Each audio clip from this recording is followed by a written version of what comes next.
Hey everybody, coming at you guys from a different time right now. It's actually in the evening, just got home from work, had a nice long day.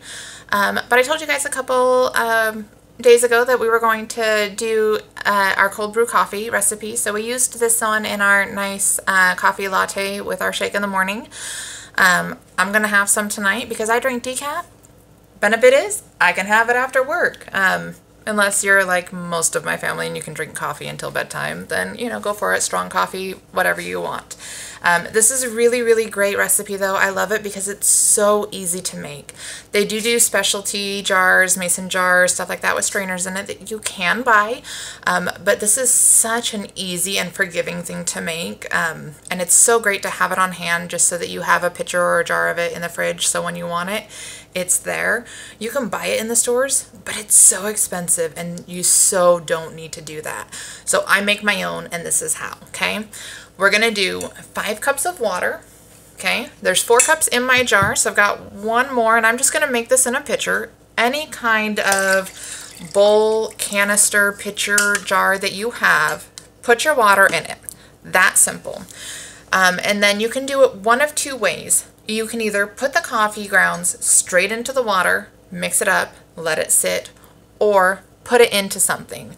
This is a nut milk bag. They make these so that if you make like your own almond milk or cashew milk, that kind of stuff, it's really fine mesh, really, really great for all sorts of things. And I like it because it's reusable. So I make it, dump out the grounds at the end, throw this in the washer. It's done. I can use it again.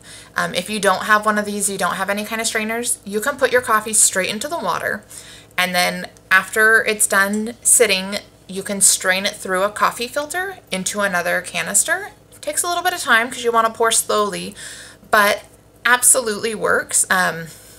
You don't need a lot of specialty equipment. So this was like $3. I use it all the time. I've used it 4 or 5 times now. Totally already got my money's worth because it's like $5 for a jar of cold brew coffee. This is a chopstick. I already had it in my drawer, so we're going to use that.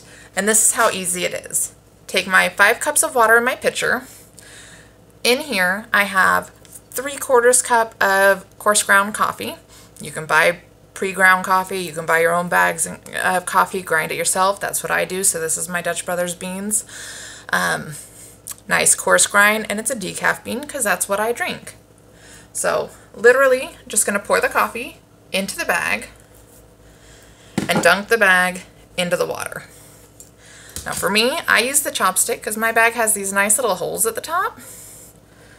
So I can stick my chopsticks through it so my bag doesn't sink all the way to the bottom. If you don't have a chopstick, you can use any kind of straight knife, whatever. So that goes in there. Just kind of push the coffee down like that.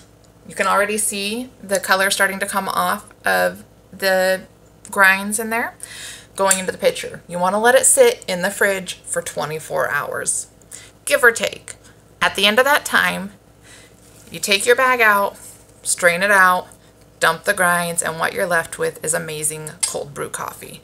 It's that simple. So I don't have a lot left, which is why I'm making more. But I'm going to have myself a nice iced latte. So got my cup with some ice. I've got a little bit of vanilla flavoring in here, because why not? Vanilla extract is all you need. And then I like mine a little sweet. So I've got some honey simple syrup. And now I've got myself a nice iced cold brew coffee to enjoy. Have a great night, you guys.